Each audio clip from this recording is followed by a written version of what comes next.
I'm about to show you exactly why you wake up with a stiff lower back or a sore neck, and I promise you it has almost nothing to do with how old you are.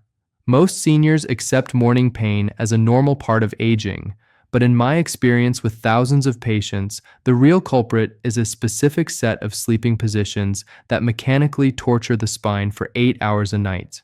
I'm Dr. Ben Harris, and today I am going to walk you through the subtle adjustments that can eliminate that morning stiffness, lower your stress hormones, and actually help stabilize your blood pressure readings throughout the day.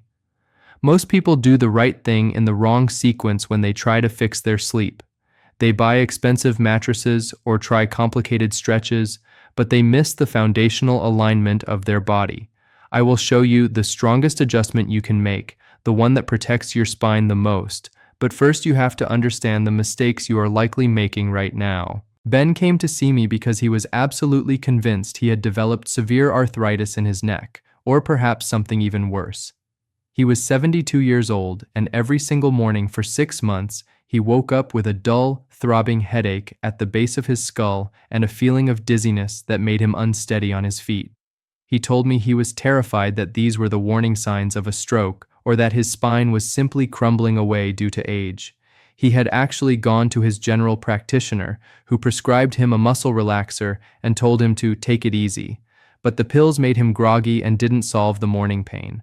When I asked Ben to describe his night, he told me he slept soundly, usually like a rock, face down on his stomach with his arms tucked under the pillow. The problem wasn't Ben's age, and it wasn't a disease. The problem was simple mechanics. Sleeping on your stomach is widely considered the absolute worst position for the human spine, especially for adults over 60. When you lie on your stomach, you cannot keep your head face down because you would suffocate. Therefore, you are forced to turn your head to the side, usually a full 90 degrees, to breathe.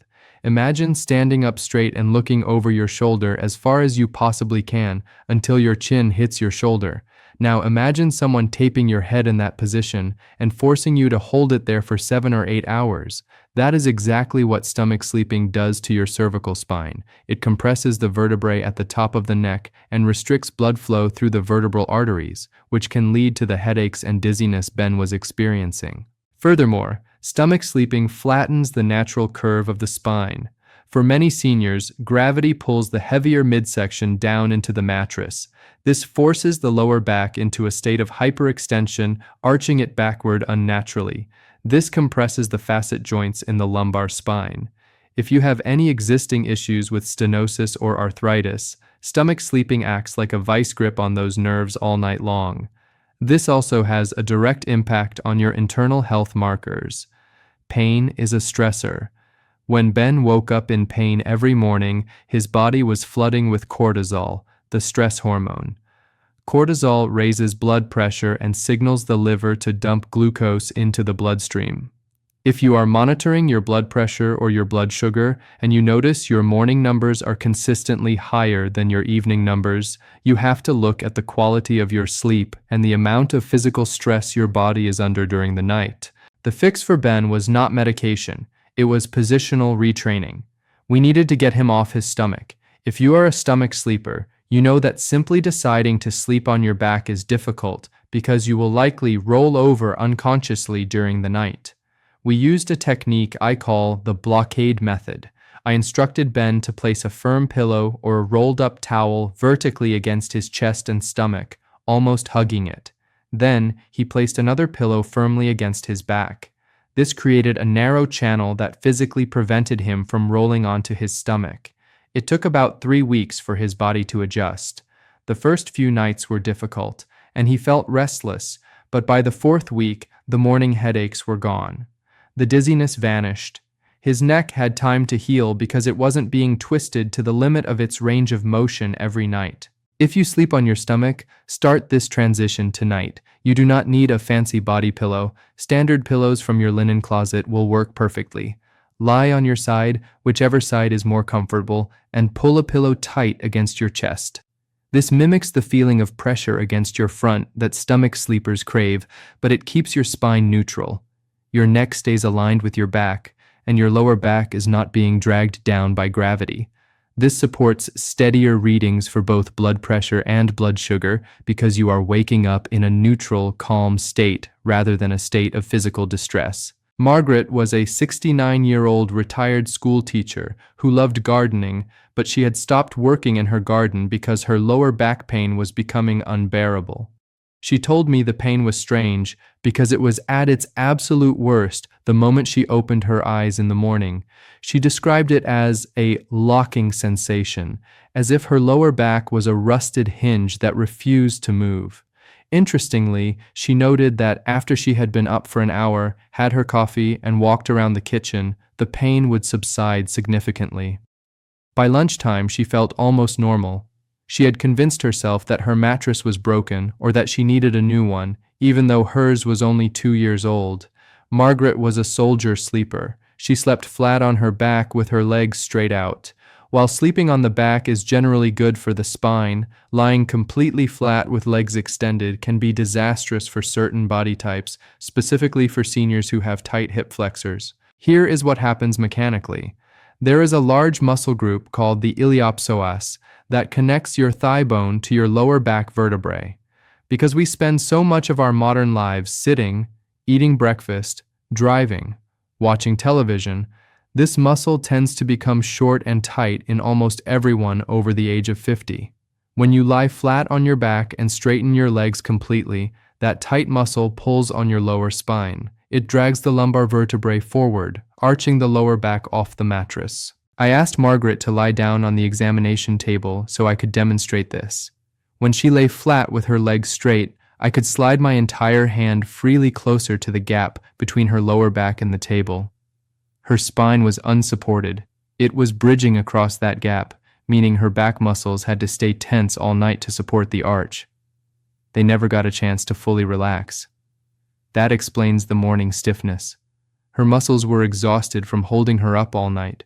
Once she got up and started moving, the muscles warmed up and the pain faded, but the damage was cumulative. Chronic pain like this is a silent enemy for blood pressure control. When you are in pain, your sympathetic nervous system, the fight or flight system, remains active. It prevents your blood pressure from dipping at night, which is a natural and necessary process called nocturnal dipping. If your blood pressure does not go down while you sleep because your back is screaming in pain, your risk for cardiovascular events is significantly higher. The solution for Margaret was simple, immediate, and free. We implemented the zero-gravity simulation. I told her to take 2 standard pillows and place them directly under her knees before she went to sleep. This works by slightly bending the knees and hips. When the knees are elevated, it introduces slack into that tight iliopsoas muscle. It stops pulling on the lumbar spine. Immediately, the lower back flattens out and touches the mattress. When Margaret tried this on the examination table, I tried to slide my hand under her back again, but I couldn't. Her spine was resting fully supported against the surface. She felt the relief instantly. She told me it felt like her lower back sighed. By filling that gap and allowing the spine to rest on the mattress, the paraspinal muscles can finally shut off and recover. Margaret reported that after 3 nights of sleeping with pillows under her knees, her morning stiffness was reduced by 80%. She was back in her garden within a month. Comment your age and tell me if you usually wake up with stiffness in your lower back or your neck. It helps me understand what is most common among this community. This adjustment is particularly important if you carry extra weight around the midsection. The weight of the belly can increase that arch in the back if the legs are straight. Elevating the knees counters that force. You can test this right now on your floor or your bed. Lie flat, feel the tension in your back, and then pull your knees up or put a cushion under them. You will feel the tension leave your spine immediately. It is one of the most effective mechanical changes you can make. Henry was a 75-year-old gentleman who came to me with a concern about his posture. He felt he was developing a hump at the base of his neck, often called a dowager's hump. He was also suffering from chronic neck tension and had been told by his wife that his snoring had gotten significantly worse over the last few years. Henry was a reader. He loved to read in bed before falling asleep. To make this comfortable, he would stack 2 thick, firm pillows against the headboard to prop himself up. The problem was, when he finished reading and turned out the light, he didn't change the pillows. He slid down slightly, but kept his head propped up on that high double stack. This position is what I call the tortoise tuck. By keeping his head elevated on two pillows, Henry was forcing his neck into a severe forward flexion position all night long. His chin was practically resting on his chest. This reverses the natural C curve of the cervical spine. Instead of curving backward to support the weight of the head, the neck is forced forward. This stretches the muscles and ligaments at the back of the neck and compresses the discs in the front. Over years, this can contribute to the structural changes Henry was worried about. But there is a more immediate and dangerous consequence to this position that relates directly to blood pressure and blood sugar. When your chin is tucked down toward your chest, you are mechanically compressing your airway. You are narrowing the pipe that brings oxygen to your lungs. This is why Henry's wife noticed his snoring getting worse. This position mimics or worsens obstructive sleep apnea. When you cannot breathe deeply and easily during sleep, your oxygen levels drop. Your brain senses this drop in oxygen and sends a panic signal to your heart to pump harder and faster to get more oxygen to the tissues. This causes massive spikes in blood pressure while you are asleep. For a senior managing hypertension, this is disastrous. You might be taking your medication perfectly, eating low sodium, and exercising, but if you are choking off your airway for 8 hours a night with too many pillows, you are fighting a losing battle. Poor oxygenation also affects blood sugar. Sleep apnea and poor sleep quality induce insulin resistance. If you are not getting deep, restorative, oxygenated sleep, your cells do not respond as well to insulin the next day, leading to higher fasting glucose numbers. The fix for Henry required him to change his setup the moment he put his book down. Reading props are for reading, not for sleeping. I taught him the forehead-chin alignment test. To find the correct pillow height, you need to lie on your side or back, whichever is your preference, though Henry was a back sleeper. If you are on your back, you want your forehead and your chin to be level with each other, or for the chin to be ever so slightly lower. If your chin is significantly higher than your forehead, your pillow is too flat, and your head is falling backward. If your chin is significantly lower than your forehead, pointing down at your toes, your pillow is too high and you are closing your airway. Henry realized that one single medium loft pillow was all he needed to achieve this neutral alignment. We removed the second pillow completely. He reported that it felt strange at first, like his head was falling back, but that was simply his body getting used to the correct open posture. Within a week, his neck tension had decreased. More importantly, his wife reported that his snoring had quieted down significantly. This suggests his airway remained open, allowing for better oxygenation, which supports heart health and metabolic function. If you have a habit of using old, lumpy pillows that you have to fold in half to get support, or if you use stiff foam pillows that hold your head too high, you need to evaluate this tonight. Lie down and have a family member look at your profile or take a selfie from the side. Is your neck neutral? Is your ear in line with your shoulder? Or is your head pushed forward? Correcting this is often as simple as changing the pillow density. You do not need a $100 orthopedic pillow. You just need a pillow that fills the space between your head and the mattress without pushing your neck out of alignment. It is worth noting that for some seniors with specific medical conditions like heart failure or significant acid reflux, sleeping completely flat is not advised. In those specific medical cases, elevating the entire upper body using a wedge pillow or an adjustable bed frame is the correct strategy. Notice the difference. A wedge elevates the whole torso, keeping the neck neutral. Stacking pillows just under the head bends the neck. We want elevation of the torso if needed, but we never want isolated flexion of the neck. 4. Elaine was a wonderful cook in her younger years, but she had stopped cooking her favorite meals because she could not stand by the stove for more than 10 minutes. She was 70 years old and suffered from a sharp shooting pain that started in her right hip and traveled down the outside of her leg. Her doctor had mentioned sciatica and she was doing stretches for it, but they weren't helping. She told me the pain was manageable during the day if she sat down, but the mornings were excruciating. It took her nearly an hour just to unfreeze her hip joint. Elaine was a side sleeper, which is generally a healthy position for the airway and for digestion.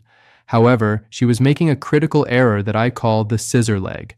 When she fell asleep on her left side, her right leg, the top leg, would naturally slide forward and rest on the mattress in front of her. To the untrained eye, this looks comfortable, but mechanically, it is a disaster for the lumbar spine. When that top leg slides forward and hits the mattress, it pulls the top hip forward with it. This rotates the pelvis. However, her shoulders were still flat against the mattress facing the side. This creates a twist in the lower spine. She was essentially wringing out her lumbar vertebrae like a wet towel and holding that twisted tension for hours. This rotation compresses the disc space and narrows the openings where the sciatic nerve exits the spine. Elaine was pinching her own sciatic nerve all night long. No amount of morning stretching could undo 8 hours of nightly compression. We fixed this with the pillow sandwich. I instructed Elaine to place a thick, firm pillow between her knees and ankles. The pillow serves as a spacer. It keeps the top leg stacked directly over the bottom leg. It prevents the top knee from sliding forward and hitting the mattress. When the knees are stacked, the hips remain square. The pelvis stays neutral. The lower spine is not rotated. Elaine was skeptical that a simple pillow could fix years of hip pain, but the biomechanics do not lie. Within 2 weeks, she reported that her morning freeze was gone. She was back in the kitchen making stews that required her to stand for 45 minutes. This alignment is crucial for blood pressure management as well. Chronic sciatic pain is a high-level stressor. It causes constant low-grade inflammation in the body. Inflammation stiffens blood vessels, making it harder for your heart to pump, which raises your baseline blood pressure. By stabilizing her hip at night, Elaine wasn't just fixing her back. She was lowering her systemic inflammatory load. If you are a side sleeper, you need to check this tonight. Lie on your side. If your top knee touches the mattress, you are twisting your spine. Get a pillow. It needs to be thick enough so that your thigh acts as a straight line parallel to the mattress, not sloping down. 5. Walter came into my office complaining of a strange weakness in his right hand. He was 68 and enjoyed woodworking, but he was finding it hard to grip his tools. He also mentioned that his right shoulder felt dead in the mornings, sometimes taking 20 minutes to wake up. He was worried he had nerve damage or carpal tunnel syndrome. Walter slept on his side, but because his pillow was too flat, he had developed a habit of tucking his arm underneath the pillow to prop his head up. He was using his own bicep and forearm as extra padding. This is the nerve pincher position. The human shoulder is a complex, shallow joint. It is not designed to bear the weight of the head, which weighs between 10 and 12 pounds. When Walter tucked his arm under his head, he was crushing the soft tissues of the shoulder joint against the mattress. More importantly, he was compressing the brachial plexus, a network of nerves that runs from the neck, through the shoulder, and down the arm to the fingers. He was cutting off the nerve signals to his hand for hours at a time. That dead arm feeling is not just harmless numbness, it is a sign of nerve impingement. Over time, this can lead to permanent neuropathy and loss of grip strength. The fix was the hug, don't prop rule. We got Walter a pillow of the correct height, as we discussed in item 3, so he didn't feel the need to use his arm for elevation. Then, to give his arm somewhere to go, I told him to hug a body pillow or a second standard pillow against his chest. When you hug a pillow, your top arm rests on it, keeping the shoulder joint open and uncompressed. The bottom arm should be slightly in front of you, not directly under your body. Walter made the switch, and while it was difficult to break the habit of tucking his arm, his grip strength returned fully within a month. The numbness vanished because the nerves were finally allowed to conduct signals freely all night. 6. Linda was 71 and prided herself on being active. She walked 2 miles a day, but one morning she bent down to put on her slippers and felt a terrifying pop in her lower back. She fell to the floor and couldn't get up. She thought the injury happened because she bent over for the slippers. She was wrong.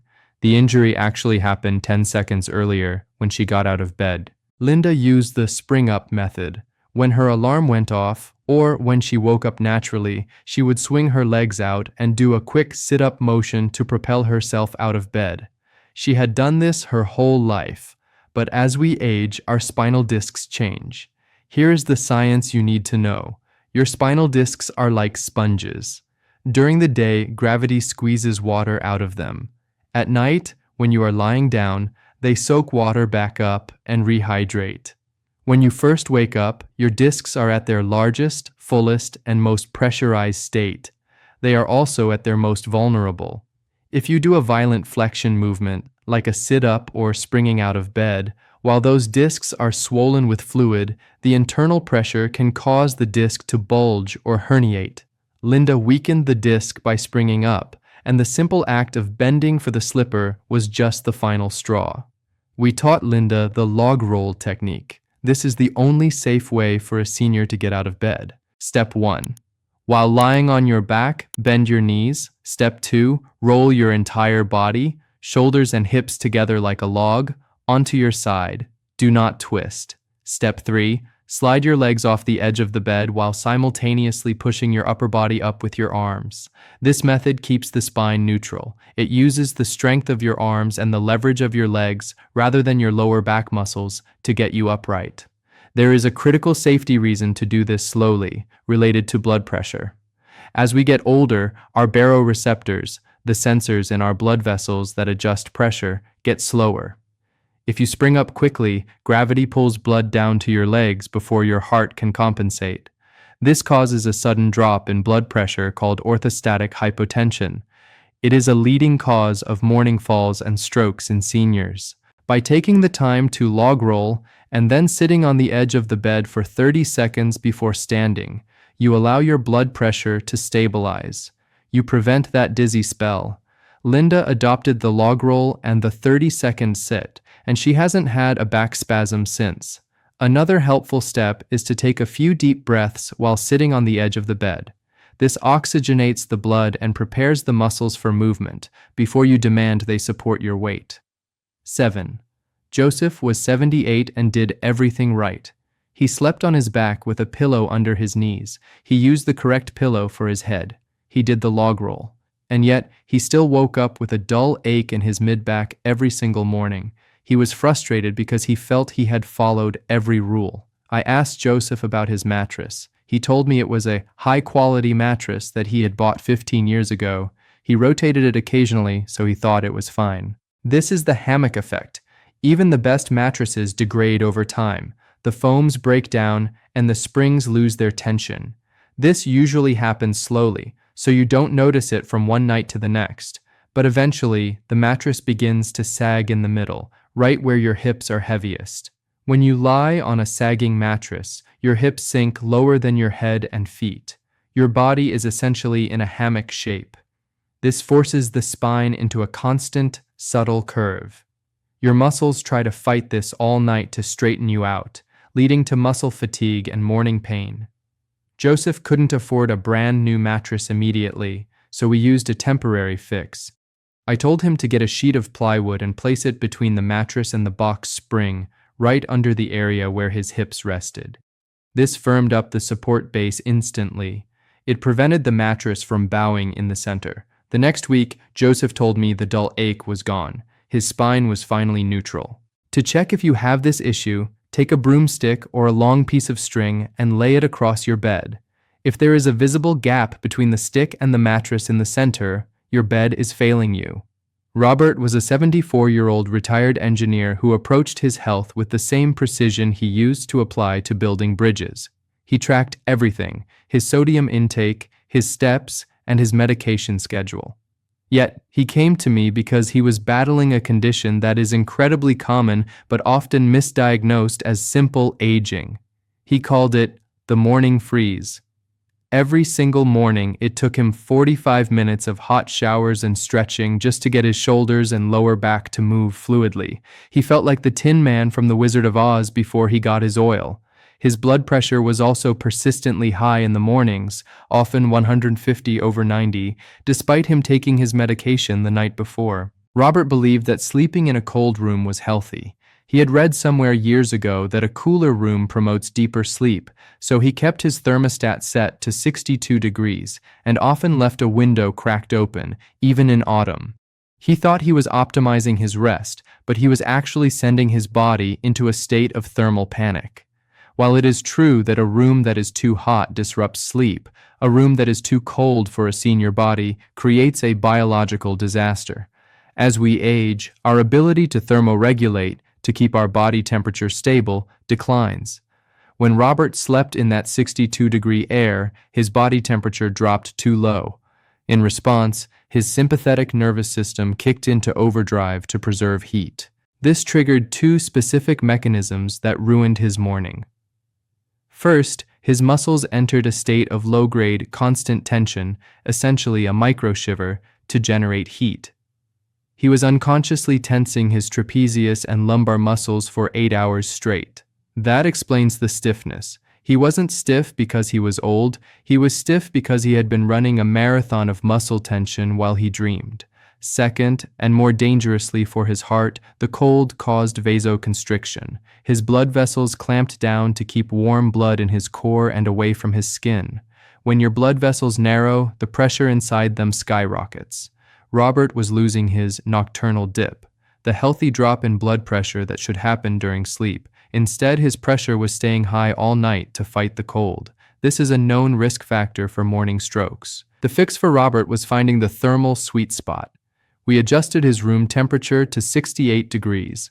I also instructed him to wear long-sleeve, breathable cotton pajamas rather than sleeping shirtless to create a microclimate of warmth around his shoulders and neck. Within 3 days, the morning freeze thawed. His muscles were pliable when he woke up because they had been relaxed, not bracing against the cold. His morning blood pressure readings dropped by an average of 10 points simply because his vessels were dilated and relaxed during the night. If you are waking up stiff, check your thermostat. If it is below 65 degrees, you might be freezing your muscles into a state of trauma. You need a neutral environment where your body does not have to fight to maintain its core temperature. This saves energy, and that energy is better spent on healing your joints and regulating your blood sugar. Nancy was 79 and lived alone. She was fiercely independent, but admitted to me that she was exhausted. She was waking up 3 or 4 times every night to use the bathroom. She assumed this was just having a small bladder. But the real problem was what happened during those interruptions and, more critically, how she handled the lighting in her home. Nancy was terrified of falling, so she slept with a very bright nightlight in the hallway, and the street lamp outside her window shone directly onto her face because her curtains were thin. Nancy came to me not for back pain, but because her fasting blood sugar was creeping up into the pre-diabetic range, around 115 mmHg, and she couldn't understand why, as she didn't eat sweets. The culprit was light pollution. Light is not just for seeing, it is a drug. When light hits your retina, it signals your brain to stop producing melatonin.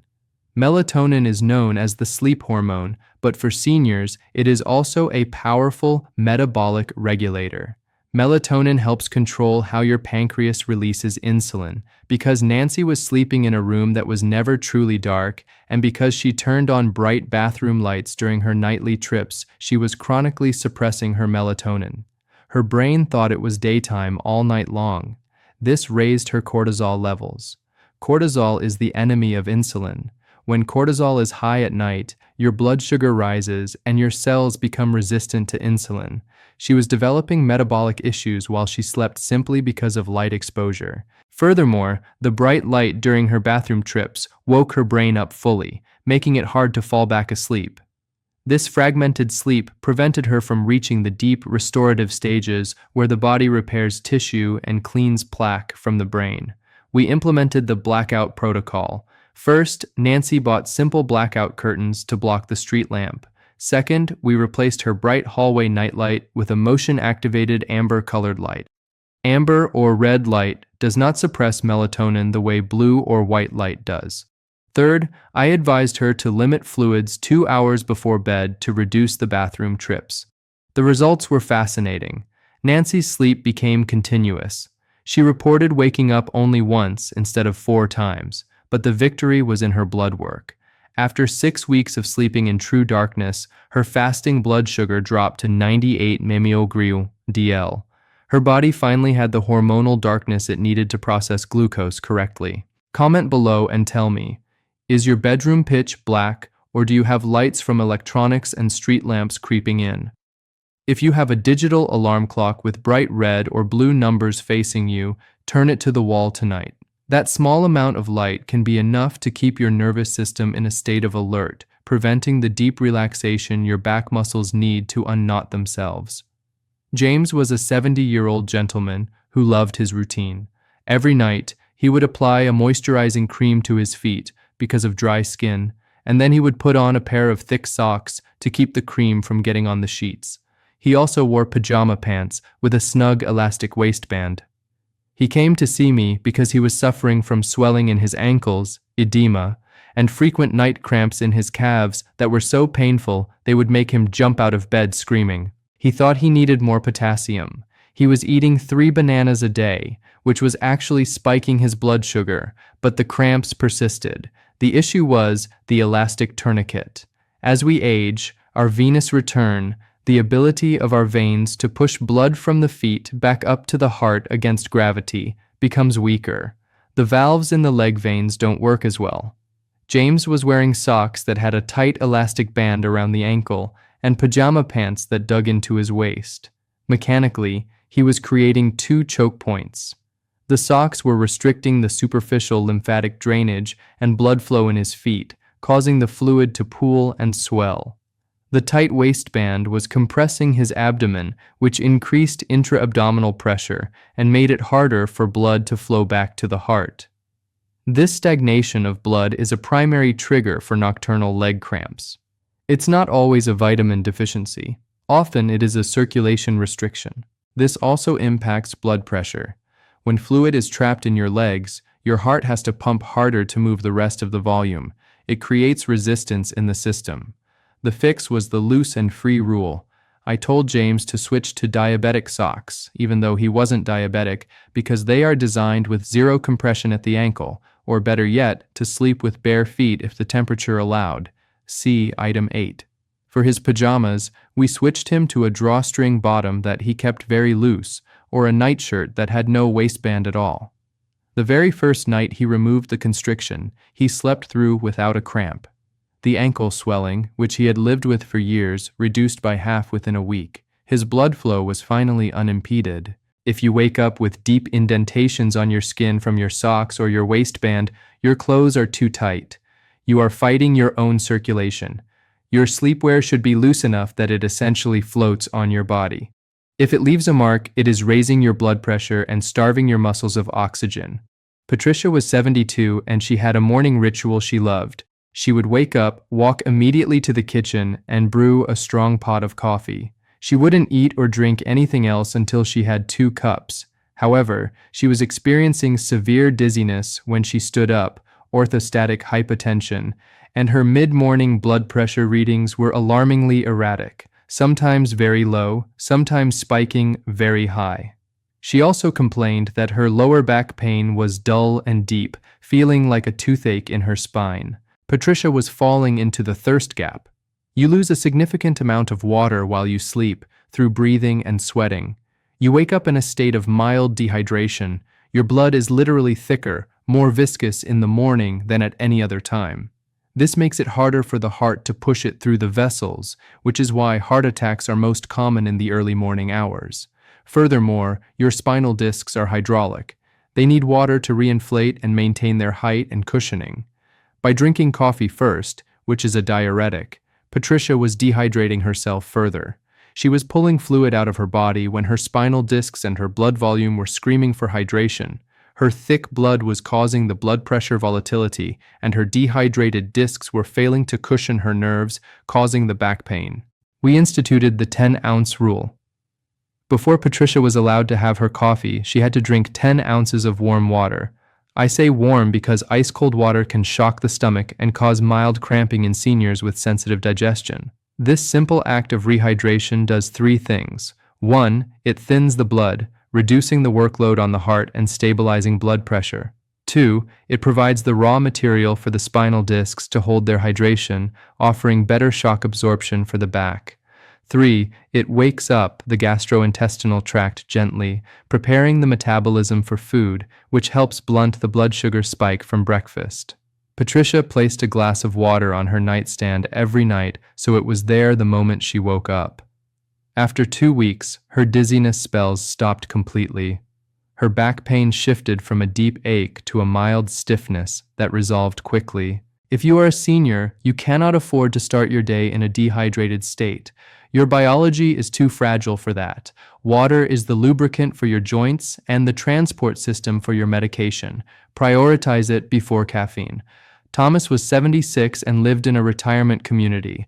He was dealing with a creeping depression and a lack of motivation, but medically, his issue was a stubbornly high dawn phenomenon.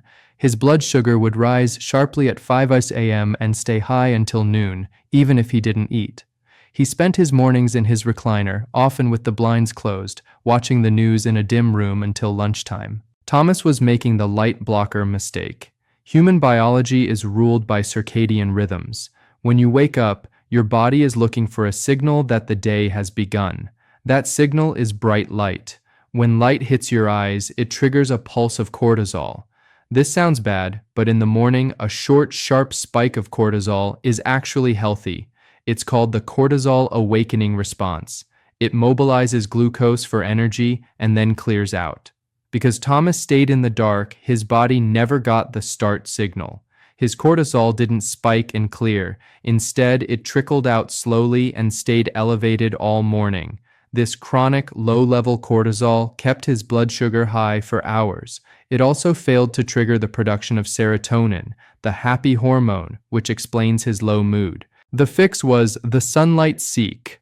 I instructed Thomas that within 20 minutes of waking up, he had to open every blind in his apartment. Better yet, he had to step out onto his balcony for 5 minutes while drinking his warm water. The effect of morning light on blood sugar is powerful. By syncing his clock, Thomas's body learned to process that morning sugar spike efficiently. His dawn phenomenon numbers improved significantly. His 8-hour AM reading dropped from 140 mRDL to 115 mRDL after a month of light therapy. His mood lifted because he was finally producing serotonin correctly. Do not hide in the dark. Your metabolism needs the sun to know how to work. Even on a cloudy day, natural light is brighter and more effective than any bulb in your house. Finally, we have to talk about the bathroom strain. This is a delicate topic, but for a channel focused on blood pressure, it is mandatory. I see many seniors who have perfect sleeping habits but undo all their good work within 10 minutes of waking up because of constipation or straining on the toilet. There is a maneuver called the Valsalva maneuver. This is when you hold your breath and push. Many seniors do this unconsciously in the bathroom. This maneuver causes a massive temporary spike in blood pressure that can rupture small blood vessels in the eyes or brain. It also places immense pressure on the lumbar discs. If you have a bulging disc in your lower back, straining on the toilet is one of the fastest ways to blow it out completely. I advised all my patients, including a recent patient named George, who threw his back out simply using the restroom, to use a small footstool. Placing your feet on a stool raises your knees above your hips. This mimics a squatting position, which unkinks the colon and allows for elimination without straining. This is the anatomical advantage. By using a stool and breathing through the process, never holding your breath, you protect your brain from pressure spikes and your back from disc herniation. It is a small piece of plastic that can save you from a stroke. Conclusion. We have covered a lot of ground today. We started with the mechanics of your body, how the stomach freefall, the unsupported soldier, and the tortoise tuck are twisting your spine and cutting off your oxygen. We moved to the subtle dangers of the scissor leg and the nerve pincher that create chronic pain and numbness. We talked about the safe way to move with the log roll and the importance of checking your mattress for the hammock effect. And finally, we looked at your environment. We learned that a cold room freezes your muscles, that light pollution ruins your blood sugar control, that tight socks cut off your circulation, that dehydration thickens your blood, and that hiding from the morning sun confuses your metabolism. It might feel overwhelming to change all of this at once. Please, do not try. Pick one item from this list, just one. Maybe tonight, you just put a pillow between your knees. Do that for 3 nights until it feels normal. Then, maybe you adjust the thermostat. Then, you start drinking water before coffee. Health for seniors is not about a magic pill. It is about these small, cumulative victories. When you stop the mechanical stress on your back, your pain goes down. When pain goes down, cortisol goes down. When cortisol goes down, your blood pressure stabilizes and your insulin works better. It is all connected. You have the power to change how you feel tomorrow morning by changing how you prepare tonight. I'm Dr. Ben Harris. I want you to have the best health possible, not just for your age, but for your life. If you found this helpful, please consider subscribing. It helps me get this information to more people who are suffering unnecessarily. And if you have a friend who complains about their back or their blood pressure, share this video with them. You might change their life. Thank you for watching, and I will see you in the next video.